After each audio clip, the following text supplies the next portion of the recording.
Call to order the Committee on Jobs and Economic Development. It is Monday, April 7th. Members, I'm proud to say that we have a quorum. Today, we will be doing a walkthrough of the Jobs Omnibus Bill, Senate File 1832, and we'll start off with a DE motion, and we'll walk through it. And I'm going to be joined at the table by both Senate Counsel and our fiscal staff. We do have a quorum, yeah. Okay, I just wanted to make sure I'm doing my count. We also have someone that's online as well.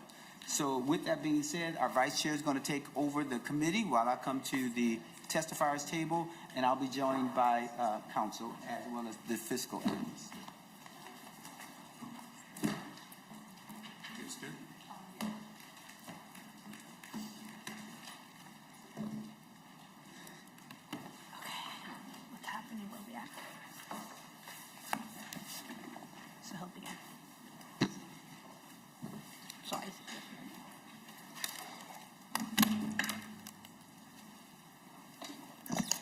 So Senator Champion moves to adopt the DE amendment to Senate File. Motion, Madam Chair. You have a, okay, great. Members, any questions on the motion? Senator Champion moves to adopt the DE amendment to Senate File 1832. Madam Chair, I was just going to say it was erroneously named Jobs Omnibus, so that is the coding on this one. It's normally like an A1, A4, but this time the document is titled Jobs Omnibus, DE Amendment. Thank you. Chair, is it date stamp 553 on 4/5? Madam Chair and Senator Graham, yes, that's correct. Okay, thank you. Okay, members, any other questions on the motion? All those in favor say aye. Aye. All those opposed say nay. And the motion prevails. Senator Champion, go ahead with your presentation of Senate File 1832 as amended. After Senator Champion provides opening remarks, we will have Senate Counsel walk through the bill, and then Fiscal will walk through the spreadsheet as well. Senator Champion. Thank you, Madam Chair. Members, thank you for allowing me to present Senate File 1832 as amended. While this is primarily a budget document, I do want to highlight a few policy items. First, we included a couple sections of Deeds policy bill, but specifically chose not to sunset the reports that they had included in the initial policy bill. Our staff, as well as members on this committee, expressed concerns about doing so, and I wanted you to know that we heard you loud and clear and elected not to include that language. We have a number of non-controversial policy pieces in here, but I do want to highlight that Senator Draheim's proposal to include labor participation rates by counties was included. We think that's a good idea and that it is worth conversation as we continue to move forward with the bill. I've often talked about how we seek to represent the whole state with our bill, and tracking labor statistics by county seems to me like a helpful way to continue to work towards this goal. Finally, you will see that we have reporting language based off of Senator Pratt's bill. We didn't go as far as Senator Pratt's bill did, but we wanted to make sure that there was a base level of reporting necessary for every direct appropriation made to our bill. For context, when we were getting ready for session, we were attempting to do our homework to see how things were going with all of our appropriations from 2023 and, if possible, some from 2024. But we were surprised that more reporting wasn't publicly available to us. While we are sensitive to making organizations spend more time reporting on the work they're doing rather than doing actual work, we do think that a base level of reporting is necessary for all organizations so that they can prioritize our finite resources, as Senator Draheim and others have talked about throughout session. We feel that we have struck a reasonable balance, but I am more than willing to continue to work to refine this language as the bill moves forward. Now to the budget. We did our best to fund projects across the state, not just in the metro area. We have Senator Pratt's bill the therapy for first responders in the bill, Senator Drahan's proposal to help train more oncologists in rural areas where there is a dire need for them, Senator Nelson's bill to give grants to small rural communities across Minnesota, and we have money for Special Olympics, and yes, Senator Housley, I even carved out enough money for the junior hockey championships. But the credit shouldn't go to me. It should go to our fiscal staff, Hannah, for helping me identify cuts that would free up enough general fund money to make some of those investments possible. You also see that we did not take the governor's cuts to programs like IPS services for those facing mental health challenges. And while I was certainly frustrated with the situation that VRS folks put us in, I did appropriate some money to help fill the gap from the Workforce Development Fund. It is only $2 million a biennium, which is not enough to address the $10.3 million hole that have been created, that they created for themselves.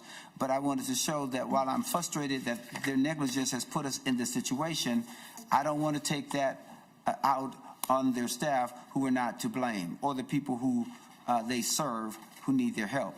So please know that this will continue to be a point of negotiation as we move forward. But I wanted to explain to you how I arrived at the number in the bill.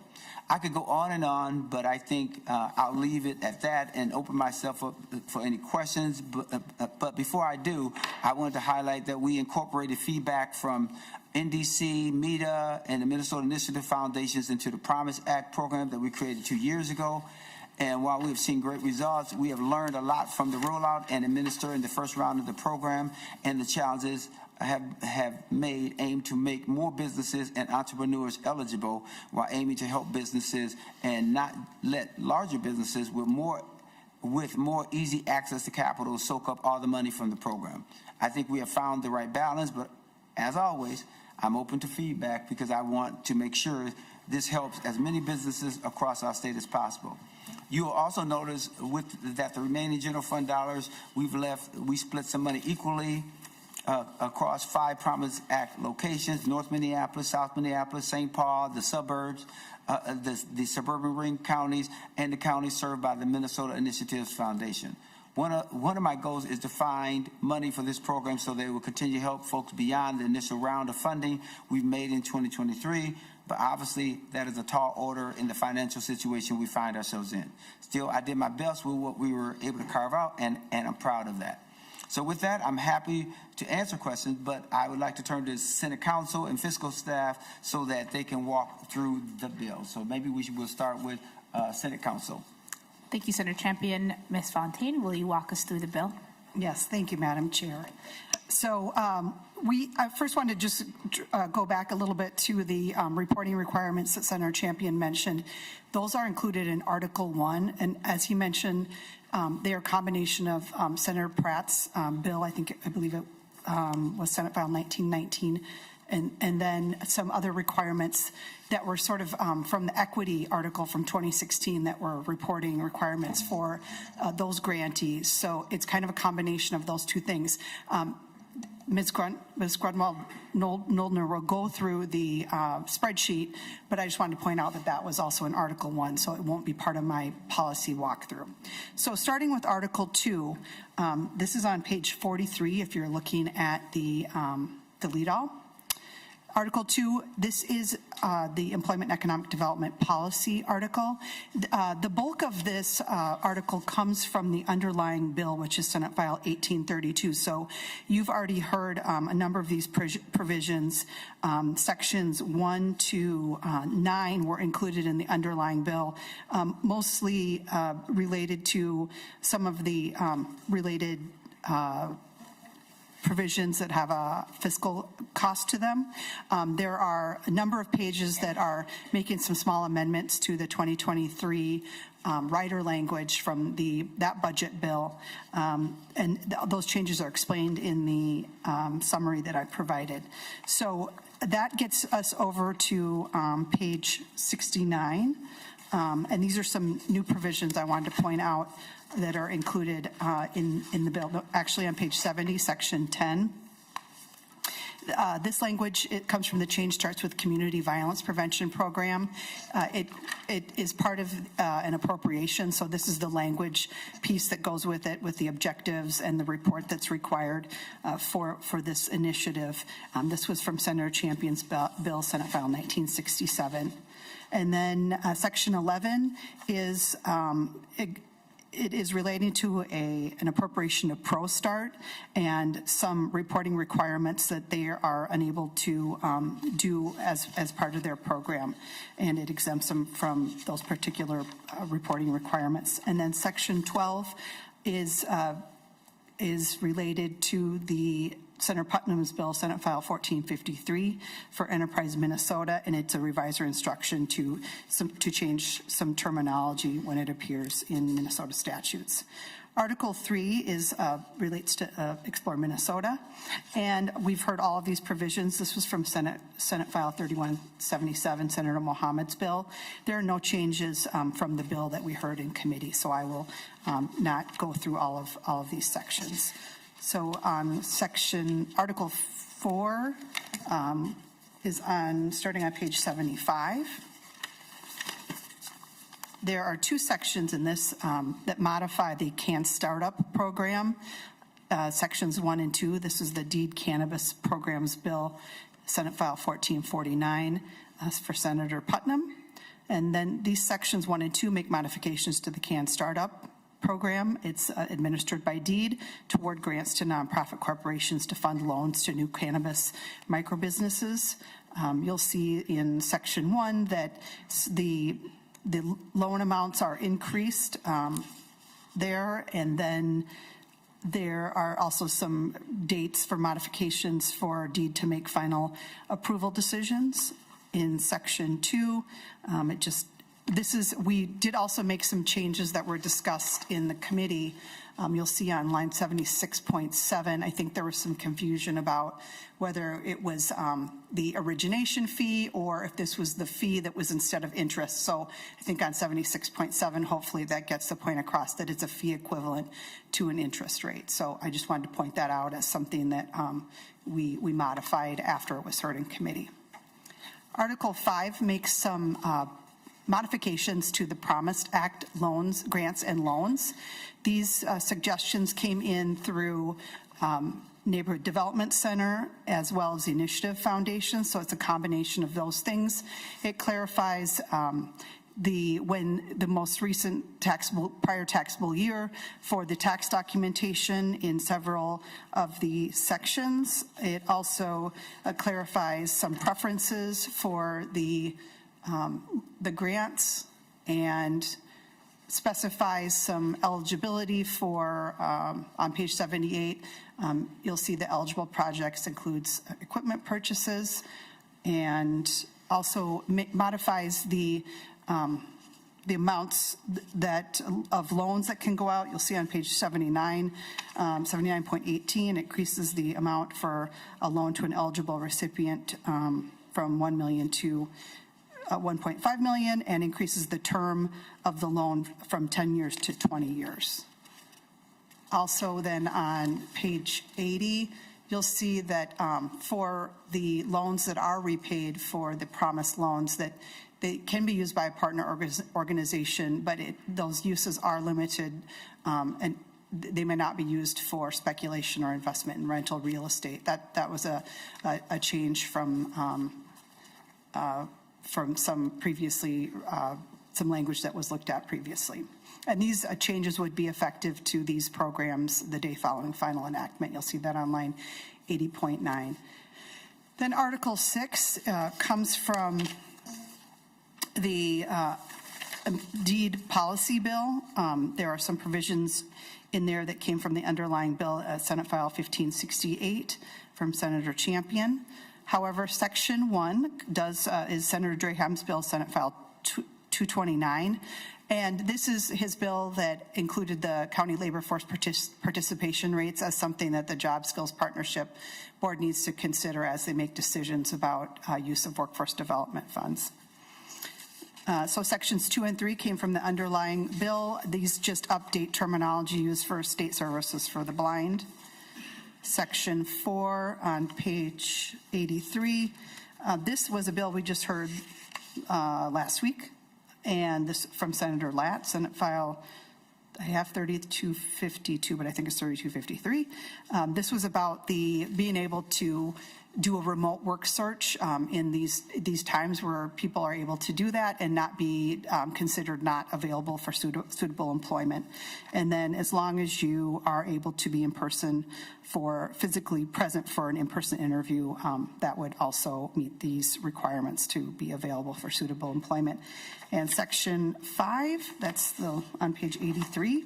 This was from Senator Umu Verbaten's bill, Senate File 2361. This raises or increases the penalty percentage to 100% from 50% for unemployment benefit amounts that are overpaid or not paid. And that concludes the walkthrough of the policy provisions, and I will turn it over to Ms. Grunwald-Noldner. Thank you, Ms. Fontaine. Ms. Noldner, you may begin. Madam Chair and members, in your packets you have two spreadsheets. So one is a change-only spreadsheet showing incremental changes over the forecasted base. And the second spreadsheet is a detailed breakdown of the jobs budget base with full amounts. But what I'll be walking through today is the change-only spreadsheet. So that is titled Jobs and Economic Development, Senate File 1832 DE Change Only, time-stamped 4/7/10:25 a.m. So beginning on that first page, you may notice that there's two kind of parts on this page. First, there's a summary section from lines 1 through 25. And then beginning on line 26 is a detailed breakdown of the budget. I'll briefly go through the summary. So on line 2, the overall net general fund impact in fiscal year 24-25 is a reduction of $14 million. And in fiscal year 26-27, a net total of $8.6 million in spending. In fiscal year 28-29, in the tails, there's an increase of $4.5 million. And on line 4, this shows the spending total broken up between appropriations from deed on line 5, transfers from deed on line 6, and appropriations from Explore Minnesota Tourism on line 7. Line 14 and 15 are representing a revenue amount, which is essentially the cancellations in fiscal year 2025 carried forward to fiscal year 2026. Beginning on line 21, the Workforce Development Fund overall impact is $39.6 million over fiscal year 26-27, and no increase in the tails. So now I'll jump into the detailed section and walk through each appropriation change. Lines 27 through 31 are just showing the fund breakdowns within the bill. So mostly of what we just walked through, and then on line 31, there's a change to the Family Medical Benefit Insurance Fund, which we'll get into once we get there on the spreadsheet. And then beginning with deed, another fund breakdown. So we're really just getting all the detail here. So there's appropriations from the general fund, transfers from the general fund, the Workforce Development Fund, and Family Medical Benefit Insurance Fund. Beginning on page 2, that's really where we're going to be getting into it here. So under the deed division, business and community development, on line 61, for the host community economic development program, there's a reduction of $600,000 in fiscal year 26-27, and a reduction of $1 million in fiscal year 28-29. On line 76, for the cannabis startup grants, this is essentially moving transfer in the appropriation section to a newly created transfer section in the bill. This is mostly technical to adhere to budget rules. On line 82, for MNSBIR Inc., there's a one-time appropriation of $1 million in fiscal year 26-27. On line 88, for the Promise Act grants, there's an increase of one-time spending, $4.5 million in fiscal year 26, and that is split up between 5 regions. On line 90 for Minnesota Initiative Foundations, on line 92 for North Minneapolis, South Minneapolis, St. Paul, and the 7-county metro. On line 108 for the Neighborhood Development Center, a one-time appropriation of $1 million in fiscal year 26-27. On line 109, again, this is a technical move to have the transfer moved from the appropriation section of the bill to the transfer section. On line 119, for Community and Economic Development Associates, a one-time appropriation of $627,000 in fiscal year 26. On line 135, for Enterprise Minnesota, Small Business Growth Acceleration, $500,000 over the biennium in fiscal year 26-27 one time. For Enterprise Minnesota Made in Minnesota program, another $500,000 in fiscal year 26-27 one time. For the Coalition of Asian American Leaders, $1 million in fiscal year 26-27 one time. On line 164, there's a cancellation of $5 million in fiscal year 2025 for the laws 2024 chapter 127 Cedar Riverside Recreation Center construction. And then on lines 170 through 172, these are just the transfers where they were moved to, so that's why there's a change there, but same amounts that they were being appropriated for. On lines 174 through 178, these are the Workforce Development Fund changes within this division. So first, on line 177 for the Asian Economic Development Association, $1 million in fiscal year 26-27 one time. For Women Venture, $1 million in fiscal year 26-27 one time. And then there's no change to the remediation fund on line 181, so I'll move on to page 3. This begins the Employment and Training Programs Division of DEED. So for general fund appropriations, beginning on line 221, for COPAL, $750,000 in fiscal year 26-27 one time. Line 225 for Minnesota Diversified Industries, MDI, $900,000 in fiscal year 26-27. On lines 233 to 234, this is representing an extension included in the bill, extending an appropriation from fiscal year 2025 for the Hmong American Partnership and extending that availability to fiscal year 2029.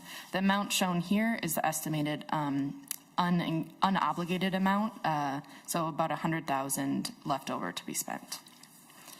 On line 236 for All Square, there's a one-time appropriation of $300,000 in fiscal year 2026. Lines 249 to 250, this is another extension from the Ramsey County Pathway Program.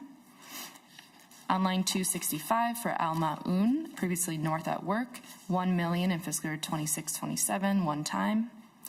Lines 273 to 274 is another extension for Power of People Leadership. On line 277, there's a cancellation in fiscal year 2025 of $9 million for the 2024 Chapter 127 Tending the Soil appropriation. Then for the Workforce Development Fund, beginning on line 292, for Minnesota Diversified Industries Career Skills, $250,000 one time in 2026. For Ujamaa Place, $800,000 in fiscal year 26-27, one time. For Hired, $800,000 one time in 26-27. For American Indian Communities OIC, $1 million fiscal year 26-27, one time. Line 297 for the Father Project, Goodwill Easter Seals, $2 million one time fiscal year 26-27. Big Brothers Big Sisters, $500,000 one time. Minnesota Grocers Association, $500,000 one time. Hospitality Minnesota Pro Start, $500,000 one time. Clues, $1.4 million one time. Twin Cities Rise, $1.4 million one time over the biennium. Workforce Development Inc., $550,000 one time.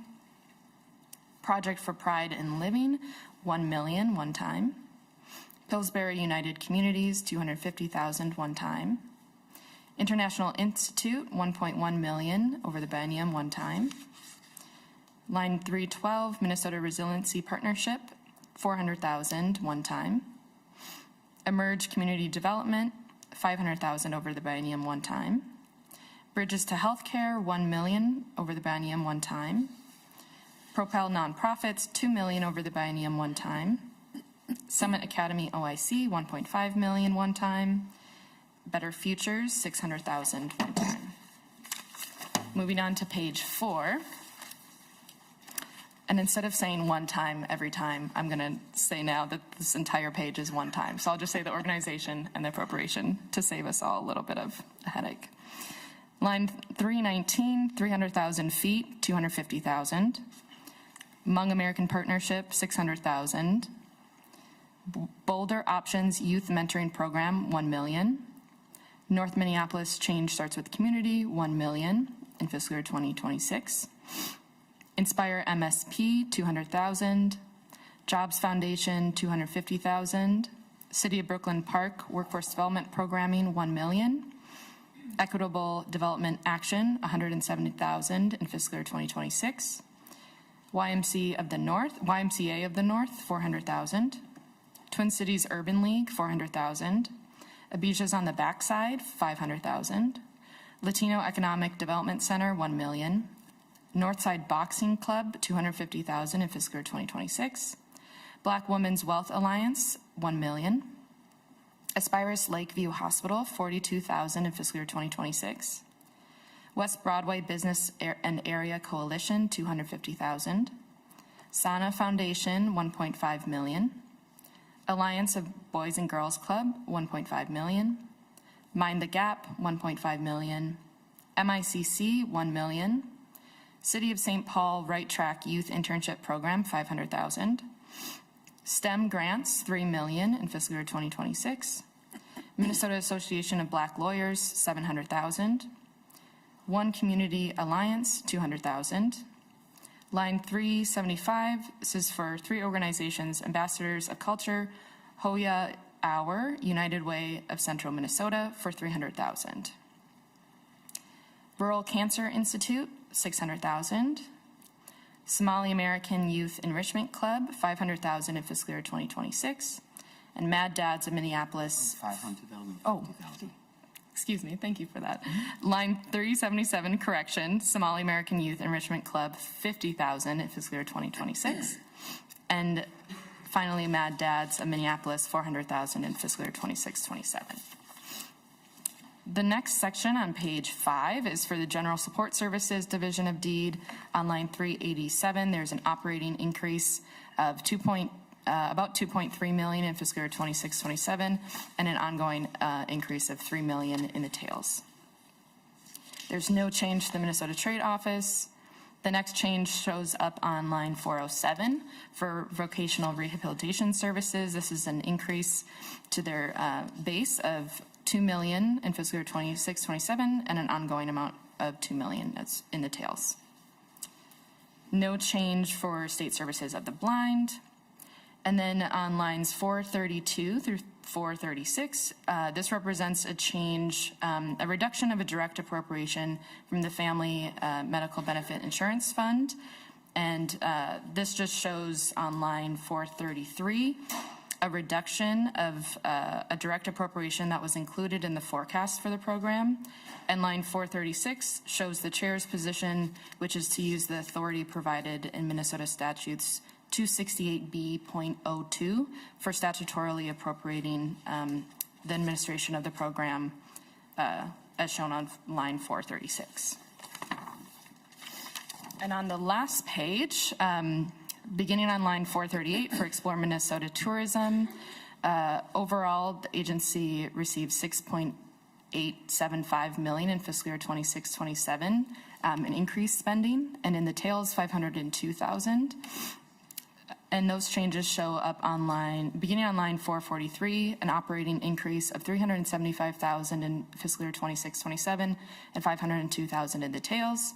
And then one-time funding for 2026 Special Olympics U.S. Games of 1.5 million in fiscal year 2026, and for the World Junior Hockey Championships of 5 million in fiscal year 2026.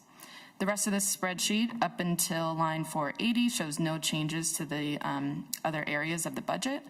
And then line 484 is showing the revenue of the assumed carry forward from the fiscal year 2025 cancellations, which totals $14 million in fiscal year 2026. And I'll just say there's one other change in Article 1 sections 7 and 8 of Article 1. It's a correction of the 2024 jobs bill where a transfer was miscorrectly made from the job creation fund, but it really should have been a reduction to the appropriation instead of a transfer. So that's just correcting for that error.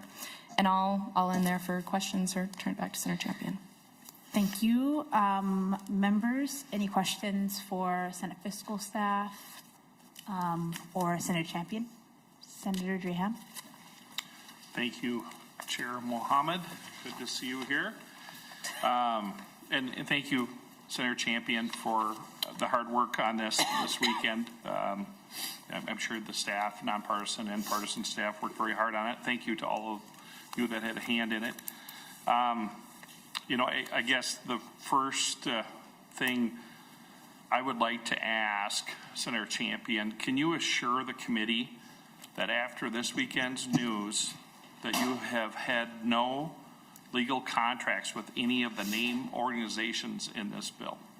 Senator Champion? Madam Chair, Senator Dreham, thank you for the question. I think it's an appropriate question. I like to put this in context, and then I'll answer directly your question. One of the most challenging things always is when someone seeks to smear your name and come up with what's written in papers.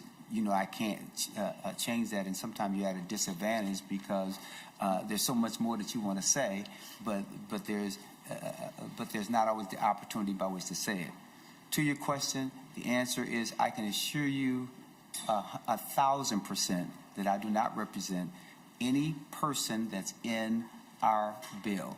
And as you notice, that the allegation was that I represented someone in 2022. In that case, and that agreement and release happened October 7th of 2022. And so I can make that representation. I think all the organizations are fine organizations. They do great work. One of the challenges that you always have when you live in community, that you know people, you know lots of people, and people will always try to make connections in more ways than one. But I just want to make sure that I assure you I am not representing anyone that is represented, that is outlined on our sheet, not pro bono, not for a fee, nothing. Senator Dreham? Thank you. I appreciate that, Senator Champion. And, I know for the public, we had a lot of requests in this committee this year for a lot of good programs. And, of course, with the budget constraints, we couldn't get everything done that I know some people wanted. My first question is on page 43. And 43, did you say? yes, 43, if I could, Chair. Thank you. I didn't address you. Sorry about that. You're good. And for reminder members, we still have to go through the chair. So on 43.11, we're adding, and I think this, Senator Champion, was an agency request in their bill. But if we could just expand on what we're trying to accomplish here with adding or plants and plant-based products. Madam Chair, here's my understanding is that as you read the plain language of it, it seeks to identify what projects are eligible, and according to this, it begins on line 43.4, where it says an economic development project for which a county or city may be eligible to receive a grant under this section includes, and it goes through a number of things, and then when it gets to line 43.10, it talks about agricultural processing as defined, and for it to also include plants and plant-based products where they convert those things into goods. And so it's my understanding is to just make sure that it is determined that it's an eligible project to receive a grant. And Senator Dreham, I think the agency's here if they want to add anything to it. And They and agree. Dee might want to say something about it. Was I okay, or you want to? Oh, okay. They gave me the thumbs up, which means I got it. Senator Graham? So thank you, and thank you, Chair and Senator Champion. I just have a little concern with this. You know, we're doing a lot. I assume this has to do with marijuana and hemp. Senator Champion? Madam Chair and Senator Joyhan, I'm getting the message, no, it doesn't have anything to do with hemp or marijuana, or maybe there's someone who can come and clarify this for me. I see Mr. Devin Baldry coming. Okay.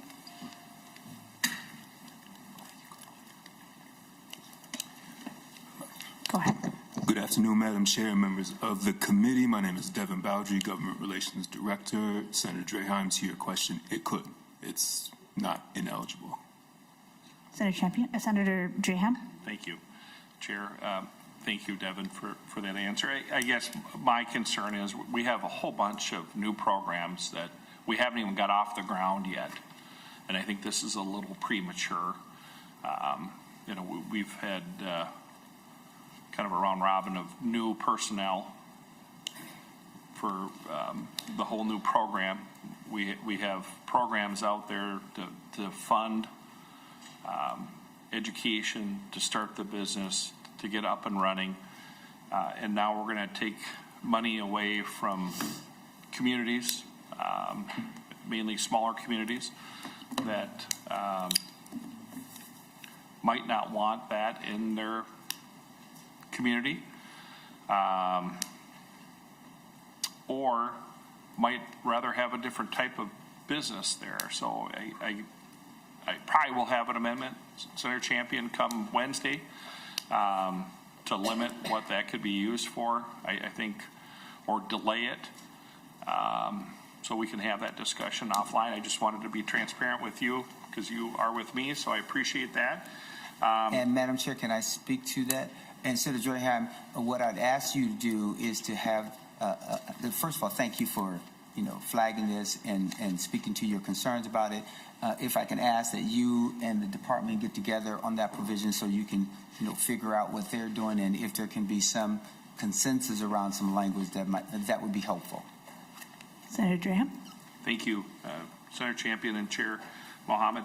My next question, and Devin, I don't know if this is your section or not, so under 77.18 through 7721, can we just get an explanation of that a little bit? Senator Champion. That's Article 5, Promise Act modifications. 1.8. I believe.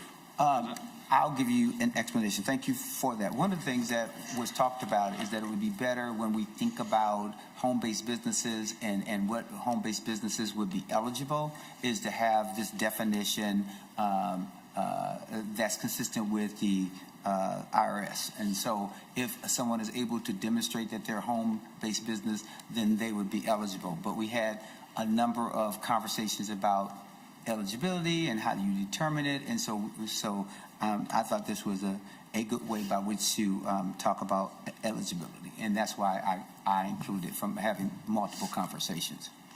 Senator Graham. Thank you, Chair. Thank you, Senator Champion. And then my last question has to do with the spreadsheet. So my question has to do with the spreadsheet I first saw on the 6th. Mm-hmm. And then we have a new one on today, the 4/7 date. Under line 31 of the old spreadsheet for Family and Medical Benefit Insurance Fund, we move that to the back page. Can we just get what are we doing with paid family medical leave, and then why the adjustment on the spreadsheet from the original spreadsheet to the current spreadsheet, if I could, Chair?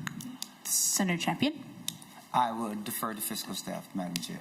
Madam Chair, members, Senator Draheim, the change in the spreadsheet from the 6th to today, if you want to turn to page 5,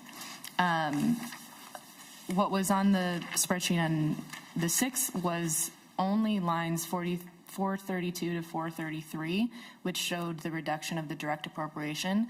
And then after advice to have some more technical clarification on this piece. Lines 435 to 436 were added to show the statutory appropriation that is going in hand with this reduction. So it was a technical correction to add this line. That's why there was a change. And then I can leave it there, and if there's any further questions, I can talk further about it. Senator Jan? I'm good, thank you. Okay. Members, any other questions for Senator Champion or staff? And members, just so you know that you'll have 2 days between now and Wednesday if you want to make any additions or anything of that nature or changes.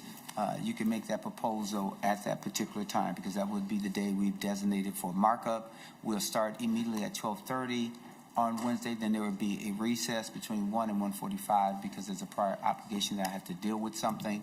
And then we will hopefully finish up. If we're able to finish up before that recess, that would be great. If you have any questions, do not hesitate to let us know what your questions are. Thank you, Senator Champion. And now we will go briefly to two testifiers. You will see many letters of support in your packets, members. We do have one testifier here who will speak to a provision that was not heard in committee to explain why language change is necessary. And after that, we will hear 2 minutes of testimony from Commissioner Verlick. All right, to the testifier. Is the testifier Our with us? first testifier is, I really hope I don't butcher their name, Jingyi. I hope, did I say that correctly? Yes. You may come up and you have 2 minutes. How are you? Good, thank you. State your name for the record. Of course. My name is Xinyi Qian. I'm the director and also statewide specialist with the Tourism Center at the University of Minnesota Extension. Good afternoon, Senators. Thank you for this opportunity to testify, and I also want to thank you for the appropriations back in 2023 for creating the online program. The Tourism Center is committed to verifying Minnesota residency per the requirements in the 2023 bill. We'll also administer the Tennyson notice, track the number of participants, and the number of those who complete the program within a designated reasonable timeframe. We'll also, of course, submit quarterly reports to DEED. At the same time, we are also required to collect sensitive, personally identifiable information, including Social Security numbers. And we are asking for a change for 3 reasons. First, this program is promoted to employers who then pass on the information to their employees. So in other words, program participants most likely hear about the program from their employers, which means they are already employed, rather than trying to gain a footing in life and then start on a career pathway. Second, this is a mobile-friendly, asynchronous program. And there are 2 reasons for this setup. First, employers will not have to struggle to schedule a common training time for their workers. And second, workers can go through the program without having to have stable access to a computer. So in other words, this program is not a high-contact, tailored program that offers in-person interactions. Third, and most importantly, the requirement has deterred potential participants from taking the program. And we do not want this to be a barrier to program participation for our industry workforce, especially those who need it the most. A program with ongoing low enrollment will eventually languish. And this scenario does not align with the initial purpose of appropriating the funds to create this program 2 years ago, nor the mission of the Tourism Center at the University of Minnesota Extension. Thank you so much for your consideration. Thank you. Members, any questions for Senator Champion or his testifier? Seeing none, Commissioner Verlick, you may begin your testimony, and please introduce yourself to the committee. Good afternoon. Thank you, Madam Chair and members of the committee. My name is Matt Verlick, and I serve as Commissioner of the Department of Employment and Economic Development, and it's my pleasure to provide some initial thoughts on your Senate Jobs Omnibus bill. First, I want to recognize the difficult budgetary moment we are in, and thank you, Madam Chair, as well as Chair Champion, Ranking Member Draheim, and the rest of the committee for all your work in crafting this package.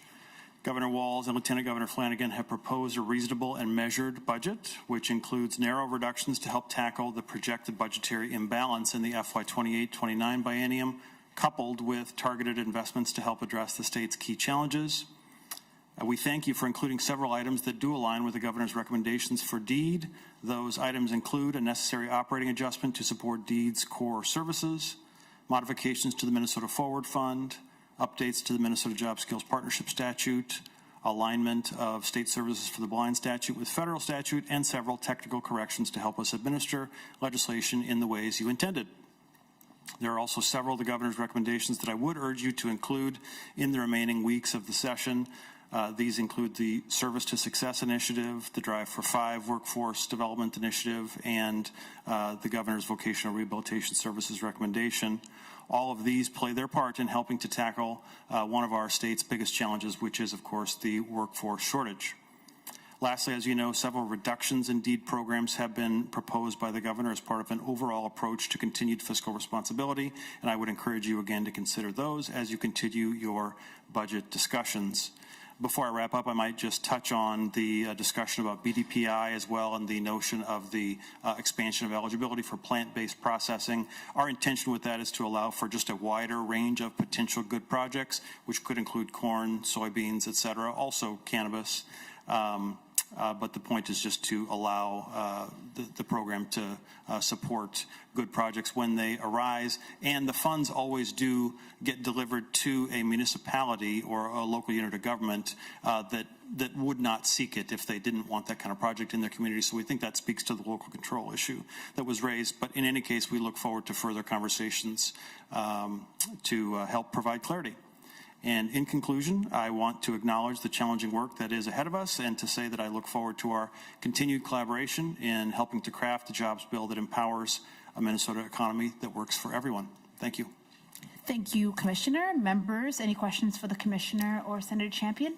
Madam Chair, I just wanted to remind the Commissioner that we'll certainly we've heard his concerns, and if there's anything else, we'll certainly look forward to having that robust and important discussion. Thank you, Senator Champion. Members, any other questions?